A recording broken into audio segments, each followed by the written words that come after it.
بەڵێ لە بەرگە و بابەتەکانمان بەردەوام دەبین دەچینە لای تەوەریەکەم دیارە با بڵێن ماوەیەکە نووسینەوەی ڕەشنووسی دەستوری هەرێمی کوردستان کاری لەسەر دەکرێت وا بڕیارە کە ڕەشنووسی دەستور بنووسرێتەوە بەڵام ئێمە دەمانەوێت لەم تەوەرەیە بزانین گرنگی و ئامانجی نووسینەوەی دەستور چییە ئاخۆ لەم بارودۆخە سیاسی و با بڵێن ئابووری و کۆمەڵایەتی کە ئێستا هەرێمی کوردستانی تایە نووسینەوەی دەستوری هەرێم بۆ هەرێمی کوردستان تا چەندە لەبارە ئەو زمینە سازیانە پێویستە کە هەبن چین بۆ نووسینەوەی دەستور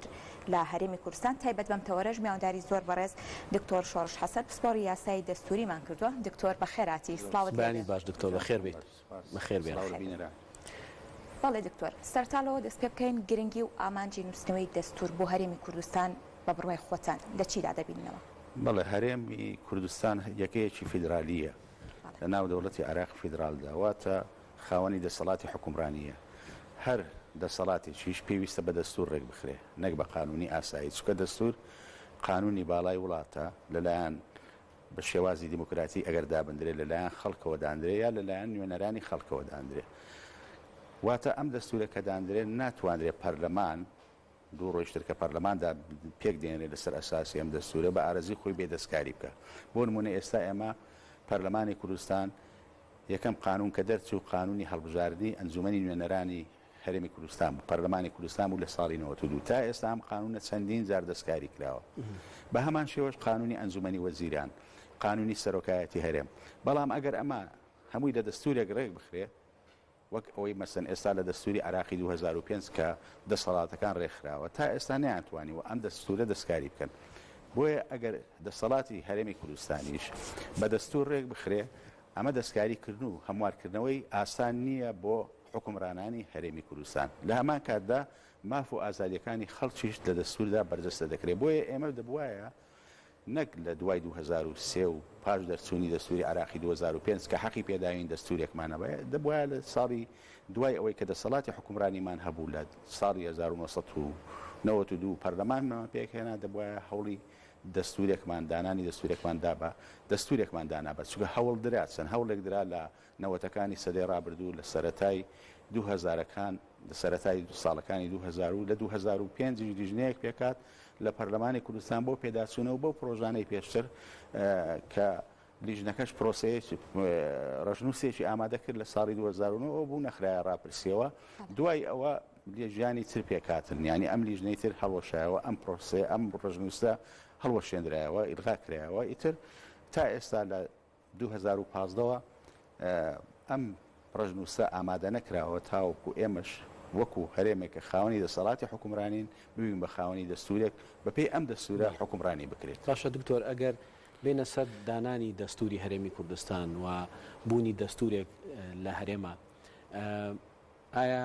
ئەم دەستورە کە بۆ هەرێمی کوردستان بەرجەستە دەکرێت خوددانێ لەسەر بنەمای ئەو بڕگە و مادانەیە کە لە دەستوری عێراقا دانراوە یاخود هەرێمی کوردستان خۆی ئەتوانێت کۆمەڵێک مادە و بڕگە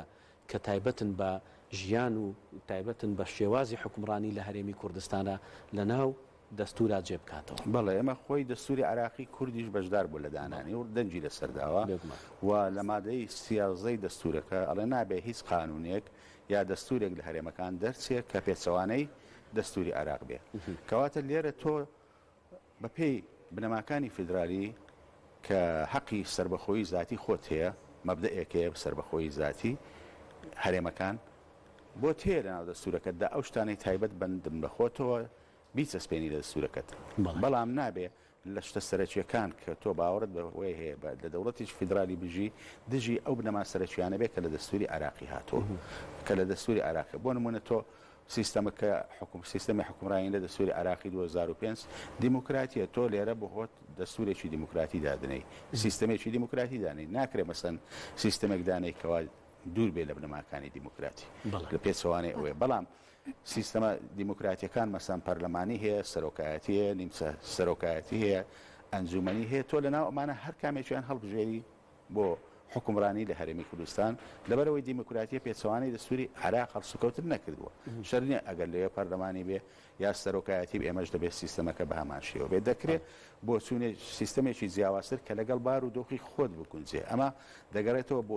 ئیستیقلالی ذاتی هەرێمەکە سربەخۆیی ذاتی هەرێمەکە کە لەوەیدا ینی بە شێوەیەک سربەخۆی خۆی هەویەی خۆی بپارێزێ لە ناو دەستورەکەدا زۆر شتێ ئێمە لەوانەیە مەسەن بۆ نمونە لە عێراق ئەگەر بڵێن چەند هەرێمێک بێ هەرێمێک هەموو خەڵکی مەسیحی بێ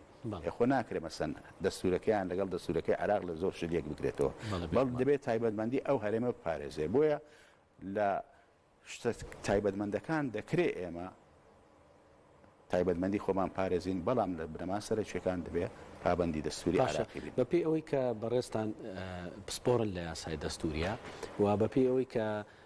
چاودێرێکی وردن بۆ بارودۆخی سیاسی هەرێمی کوردستان ئەوەی کە بۆ هەرێمی کوردستان ئێستا لە دەستوری عێراقا نووسراوە سیستمێکی دیموکراسی بێ ئەوەی کە بۆ هەرێمی کوردستان گونجاوە وەکو شێوازی حکومڕانی کامیان گونجاوترە بۆ ئەوەی کە سیستمی ئەم وڵاتە بەڕێوە بەرێت چونکە خۆتەزانی هەرێمی کوردستان وەکو عێراق نییە لە دوای 92ەوە ئەو ئەزمونەی کردووە کە سیستمی یاخود پەرلەمانێکی هەیە و هەڵبژاردننی بۆ پەرلەمان کردووە بەڵێ خۆی بەڕاستی ئەم شتانە ڕێژەیە یعنی ئەوە نیە بڵێ وەکو مەسائلی زانستی بیرکاری ئەوانە بڵێ پەرلەمانی باشترە 100% بۆ هەرێمی کوردستانیان بۆ عێراق مەسەن ئێستا ئێمە خۆی قانونە دەستوریش قانونەوە نیە کەواتە قانون ئەو وەختە ڕێزی دەگیرێ ئەو وەختە دەتوانێت هەیمەنەی خۆی پارێزێت کە ڕێزی بگیرێ ئێستامە مەسەن زۆربەی ئەو وڵاتانەی دەور و بەرمان دەستوریان هەیە بەڵام حەز دەکەی دەسەڵاتەکان تجاوزی یەکتر دەکەن دەسەڵاتەکان تجاوزی سەرماف و ئازادی خەڵک دەکەن لەبەر ئەوەی ڕێز لە دەستورەکە ناگیرێ بەڵام تۆ لە وڵاتێکی پێشکەوتوو کە دیموکراتیت تێدا سەقامگیر بووە کە قانون تایدا سەروەرە دەبینی یعنی پرۆسە دیموکراتەکان زۆر بە ئاشتیانە دەستا و دەست دەکرێت تەبادل دەکرێت مەسەن سەرۆ هیچ جارێک مەسەن سەرۆکی فەرەنسا 2 ساڵ تاخیر ناکرێت و چەند جار سەرۆکی فەرەنسا بگۆڕێت چەند جار سەرۆکی ئیسرائیل و سەرۆک وەزیران و سەرۆکەکانیان دەخرێتە بەردەستنە بەردەمی دادگا و محاکەمە دەکرێن ئەگەر بەڵام ئەمە لە وڵاتانەی هاوشێوەی ئێمە نییە ئەمە بۆیە مەسەلەکە ڕێژەیە گرنگترین شت بۆ هەرێمی کوردستان ئەوەیە کە ئێمە ئەگەر دەستورێک دابنین ڕێز دە و دەستورە بکرین ئەگەر قانونێک دابنین ڕێز دە و قانون بکرین دوای ئەوە سیستەمی پەرلەمانی ئێستا لە عێراقیە سیر دەکەی سیستەمی پەرلەمانەکە سەرکەوتوو نەبووە تا ئێستا سەرکەوتوو نەبووە بەهۆی ئەوەی کەوە ڕێز لە دەستورەکە نەگیراوە بە پێچەوانەی دەستورەکە هەڵسوکەوت دەکرێت لە زۆر لە پێگەکاندا هەم لە ناو دەسەڵاتی تەشریعی هەم لە ناو دەسەڵاتی تەنویزی هەم لە ناو دەسەڵاتی قەزاییش هەموو نمونەمانەیە کە پێشێکاری بەرامبەر دەستورەکە کراوە بەڵام ئەگەر پابندبوون بە دەستورەکە هەبێ لەوانەیە سیستمی پەرلەمانی سەرکەوتوو بێ سیستەمی سەرۆکایەتیش مەسەن سەرکەوتوو بێ پێی بارودۆخی وڵاتەکە ئیتر ئەمە بارودۆخی وڵاتەکانە مەسەن ئەمریکیەکان بڕیاریاندا کەوا سیستەمەیەکی سەرۆکایەتی دابنێن لەبەر ئەوەی سیستەمی پەرلەمانی بەریتانیان دیت کە دەسەڵاتی تەنفیزی تێدا لاوازە پێویستیان بەوە بوو کە دەسەڵاتێکی جێبەجێکردنی بەهێزیانە بێ بۆیە سیستمی سەرۆکایەتیان دانا دیگۆل لە دوای شەڕی جیهانی دووەم هەستی کرد لە ساڵی 1975 تا دوای جەنگی جیهانی دووەم هەستی کرد کە دەسەڵاتی جێبەجێکردن زەعیفە پەرلەمان زۆر بەهێزە لەمەش فەرەنسا زەرەری کردو بۆیە هاتن لە دەستوری جمهوریەتی پێنجەم ساڵی 58 گۆڕانکاریان کرد سیستەمەکەیان کرد بە سیستەمی تێکەڵاو لە سەرۆکایەتی و پەرلەمانی وایان کرد کە دەسەڵاتی جێبەجێکردن سەرۆک کۆماری فەرەنسا دەسەڵاتی بەهێز بێ ئێمە هاتی مەسەن لە قانونی 2005 سەرۆکایەتی هەرێم هاتین ئەم تەجروبەیمان دووبارە کردەوە ئەم تەجروبەی فەرەنسا کە لە میسر و لە تونس و لە وڵاتانە جێبەجێ دەکرا بەڵام مەسەن سیر دەکەی لە فەرەنسا سەرکەوتوو بوو ئەم سیستەمە بەڵام لە هەموو ئەو وڵاتانەی وەکو تونس و جەزائیر و میسر و ئەمانە شکستی هێنا وانەیە لە سەردەمی ئەمانەدا دیارە نووسینەوەی دەستور ڕەنگە بارودۆخی جیاوازی خۆی بێت یانی لە هەرێمی کوردستان کۆمەڵێک قەیرانی ئابووری یاخود کۆمەڵایەتی لە هەنێک کات لایەنە سیاسیەکان ئەم بارودۆخانەی کە ئێستا لە هەرێمی کوردستان هەیە گونجاوە بوو ئەوەی لەم کاتەدا باسی نووسینەوەی دەستور بکرێت زۆر ئاساییە لەبەرەوەی تۆ لە ناو قەیرانەکان دەبێ هەوڵی چارەسەر بدەیت چارەسەریش دەستور وەکو قانونێکی بنەڕەتی ئەگەر بە شێوازێکی دیموکراتی جەماوەر خەڵک بەشداری پێ بکرێت لە دانانی دەستورەکە ڕۆڵی هەبێ دەکرێت ئەم دەستورە ڕێگا چارەیەک بێ هەم بۆ سنووردارکردنی دەسەڵاتەکان هەم بۆ پاراستنی ماف و ئازادی هاوڵاتیان وەکو وتم ئەگەر دەستورەکە لەلایەن دەستە حکومڕانانەوە ڕێزی لێ بگیرێت چونکە ئەمە مشکلەیەکە وڵاتانی وەکو ئێمە ئایا دەستور دەتوانێت قواعیدی دەستوری جەزای تایە وەکو قانونی عقوبات یا قانونەکانی تر ئەمە دەگەڕێتەوە سەر ئەوەی تا چەند لەلایەن حکومڕانانەوە ڕێز لە دەستور دەگیرێت ئەمە کێشەیەکی گەورەیە بەجینا دەستور دانانی دەستور بۆ ئێمە پێویستە ینی بەڕاستی لەبەرەوەی مەسەن تۆ بەیانی دەسەڵاتی جێبەجێکردن دیاری دەکەی اینجا ئەگەر بە سیستەمی پەرلەمانی بێ بە سیستەمی تێکەڵاو بێ لە پەرلەمانی و سەرۆکایەتی دیاری دەکەی تر هەر ڕۆژە و پەرلەمان نایە دەستکاری ئەم دەستورە بکە چونکە دەستکاریکردنی دەستورەکە پێویستی بۆیە ئەگەر بە ڕێگای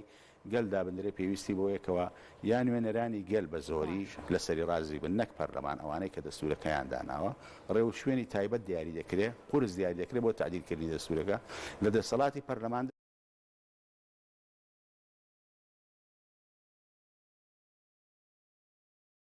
دەردەچێت کە هەر ڕۆژە بە ئارەزی خۆی بێ دەستکاری دەستورەکە بکە بۆیە ئێمە لە بارودۆخێکی واشدا هەرچەندە ینی خەڵک ناومێدا کێشەکان زیادن قەیرانەکان هەن ینی تۆ دێی ڕێگایەکی قانونی دەگریە بەر ڕێگایەکی سلمی و ئاشتیانە دەگری بۆ چارەسەری ئەم بارودۆخانە. دکتۆر باسی بەشداریکردنی جەماوەرت کرد با بڵێن لە نووسینەوەی ڕژنووسی دەستورە چێن ئەو لایەنانەی کە پێویستە بۆ نووسینەوەی دەستور ئامادەبوونیان هەبێت لەبەرەوەی دەستور هەمووان نەزانین کە مافی خەڵکە چارەنووسی خەڵکە بەڵێ وەڵا خۆی بەداخۆ ینی لە هەرێمی کوردستان تا ئێستا هەوڵەکان بۆ نووسینەوەی دەستور بە تایبەتی ینی حیزبەکان هەوڵیان داوە کە بەس نوێنەری خۆیان بن دەکرێت مەسەن ناو ئەو لیژنانەی کە بۆ نووسینەوەی دەستور دانرێ ینی خەڵکی تریش بەشداری پێ بکرێ ڕێکخراوەکانی کۆمەڵگەی مەدەنی یاخود هەندێک سەندیکاکان مەسەن سەندیکای مافپەروەران پارێزەران ئابووری ناسان دەکرێت ئەمانە هەموو ئەوەی کە گرینگە مەسەن لە کۆمەلگا ڕۆڵیان هەبێ مەسەن نەکەتەنیان نوێنەری حیزبەکان خۆ حیزبەکانیش نوێنەری هەموو خەڵک نین ینی خۆ هەڵبژارنەکانی 2010 و ئەم ساڵیش دەری خزمەسەن کە هەم ڕێژەی بەشداریکردن کەمە هەم دەنگی حیزبەکانیش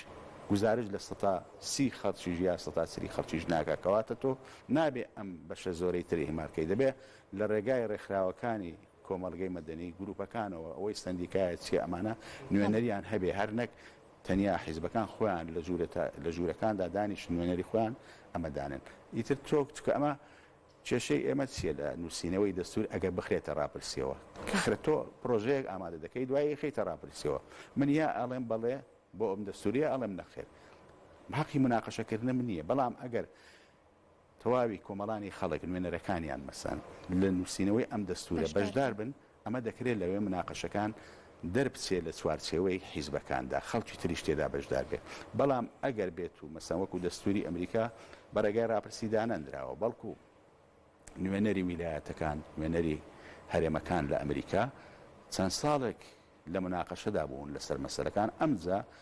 دەنجیان لەسەر دەستورەکەدا بە بێگەڕانەوە بۆ گەل لەبەرەوەی لە سەرەتادا ئەمان نوێنەری خەڵک بوون دەستورەکەیاندانە بەڵام ئێستا ئەو دەستوری عێراق کە دانرا بەڕاپرسی ئێمە هەر ئەومان هەبوو بڵێن بەڵێ یان نەخێر هیچی تر ناتوانین مناقەشە بکەین بۆیە لەم حالەتەشدا پێویستمان بۆیە کە لە حالەتی ڕاپرسیدا کە خەڵکیش بوشیار بێ بۆ ئەوی دەنگ لەسەر دەستوردا تێبگا لە دەستور بزانێت دەستور چیە ئەمجا بێت دەنجی پێ بدە ئەنجا تۆ لێرەدا مەجالێک ناهێنیەوە بۆ خەڵک کەوا بێ مناقەشە بکە بۆیە گرنگە کە لە دەرەوەی حیزبەکانیش نوێنەرانی خەڵک نوێنەری تەواوی چین و توێژەکان بەشداری بکەن سەندیکاکان ڕێکخراوەکانی کۆمەڵگەی مەدەنی. باش دکتۆر با دواپرسیار بکەین ئەگەر بپرسین تا چەند گرنگە ئەو بابەتانەی کە جێی خواستی خەڵکە یاخود جێی خواستی یاخود ضرورەتە بۆ حکومڕانی لە هەرمی کوردستان بۆ نمونە پرسێکی وەکو کۆمیسیۆنی باڵای هەڵبژاردنەکان کە پرسێکی کە دەستگایەکی بێلایەنە سەر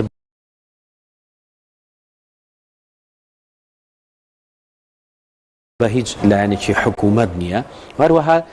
ئەو پرسی کە باز لەوە دەکا کە ئایا لە دەستوردا لەسەر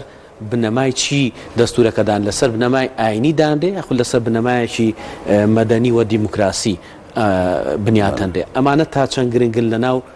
دەستورا جێگایان بکرێتەوە خۆی هەموو دەستگا گرنگەکانی ئەم وڵاتە کە دادرێ کە مەسەن ئەگەر تۆ کۆمیسیۆنی هەڵبژاردن و ڕاپرسیەکان دانێ ئەم کۆمیسیۆنە هەموو پرۆسە سیاسیەکە لەسەر ئەم کۆمیسیۆنە ڕادەوەستێ ئەمە دەبێت لە ناو دەستور جێ بکەیەوە هەموو بە درێژی باسی پێکاتنی ئەم کۆمیسیۆنە دەسەڵاتەکانی هەموو ئەمانە ناو دەستور بکەیت نەک هەر ناوی بێنی و بە جێبێلی بۆ قانونی ئاسایی چکە بۆ ئەوەی دوایی ئەم کۆمیسیۆنە بتوانێت استقلالێتی خۆی پارێزێن نەکو وەکو ئەو کۆمیسیۆنەی لە عێراق یا لە هەرێمی کوردستانەیە لەسەر ئەساسی وەلای تایفی و حیزبی و ئەوانە دروست بێ. دەربارەی بنەما سەرچیەکانی ئەوەی کە گرینگە و تا ئەوەی کە خۆشم کە لە لوژنەی دەستور بووم لە 2005 تا 2008 و ئەمانە ملاحەزەمان کردووە مەسەلەی سیستەمە سیاسیەکەیە چ زۆرە سیستەمێک هەڵبژێری مەدەوری ئاین ئەمانە بەڕاستی سیستەمی سیاسی وتمان یعنی وردی دەوێت ئاات سیستەمێک هەڵبژێری سیستەمی پەرلەمانی ئێمە مەسەن ئەمە لە 92 سیستەمەکەمان پەرلەمانیە دوایی لە 2005 کرمان بە نیمچە سەرۆکایەتی سیر دەکەی هەردووچیان وەکو پێویست نەیتوانیوە وەڵامدانەوەی دەخواستەکانی خەڵک بێ لەم هەرێمەدا بۆیە یعنی دەبێت بەڕاستی لە بینی ئەمانە ئێمە بزانین خەلەل کەموکوڕەکان لە دەسەڵاتی جێبەجێکردنا یاخود لەوەی کە دەسەڵاتی زۆری هەیە یاخود لە پەرلەمانە کە دەسەڵاتێکی بێهێزە لە بەرامبەر دەسەڵاتی جێبەجێکردن دەبێت هەوڵ بدەین هاوسەنگیەک دروستکەین لە نێوان ئەم دەسەڵاتانە و بە شێوەیەک بێکەوە مەسئولیت دیاری بکرێ مەسئولیت دیاری بکرێ نەک تۆ دەسەڵاتی جێبەجێکردن دەسەڵاتی زۆر بێ بەڵام بواری لێپرسینەوەی کەم بێ بۆیە ئەمانە بەڕاستی بابەتێکن کەوا پێویستە داڕێژەرانی دەستور بە وردی لەسەری هەڵوەستن مەسەلەی ئاینیش یعنی لای لە دەستوری عراقی کراوە ینی بە هەڵوێستی جوانترین دەستوری یەکەم دەستوری عراق ساڵی 1920 کە دەڵێت دینی ئیسلام دینی ڕسمی دەوڵەتە هەموو مەزاهیبەکان بۆیانەیە بیرروڕاکانی خۆیان ممارەسەکەن هەموو ئاینەکانی تر و ئاین و ئاینزاکانی تریش بۆیان هەیە بە ئازادی ئەوە دەکەن نەهاتووە بڵێ دینی ئیسلام سەرچاوی قانونە یا باسی ئەوانی تر نەکات بە پێچەوانەی دەستوری طبعا دەستوری 58ش هەر وتێتی ئیسلام دینی ڕسمی دەوڵەتە دەستوری 70 بە هەمان شێوە بەڵام دەستوری 1964 کە لە دەستوری 56 میسری وەرگیراوە ئەڵێ ئیسلام دین ڕسمی دی دەوڵە و قاعدەی ئەساسی دەستورەکەشە ئەمجا قانونی ئیدارەی دەوڵە لە 2004 ئەمیش هەر هات وتی مەصدەر للتشريع وتي دين الإسلام مصدر تشريع دستوري 2005 وتي مصدر أساس للتشريع يعني إما بيسمان بوانية بسيننا أو تفاصيل بيسمان بوانية فعلا آيني إسلام آيني زور بي خلقة تنو بلام أوي بلين مثلا سرساوي يا سادانانا يعني بن برأي بوتشيني خم أو بيوزناكا سكتو لهرمي كردستان ناتواني برلمان بياني يا ساق داني كبيسواني بنەما سەرچیەکانی ئاینی ئیسلامیە پێچەوانەی نیزام و ئادابی ئەم کۆمەلگایە بێ بۆیە پێویست ناکات تۆ ئەمە لە دەستور باس بکەی بەڵکو لە دەستوردا بڕیار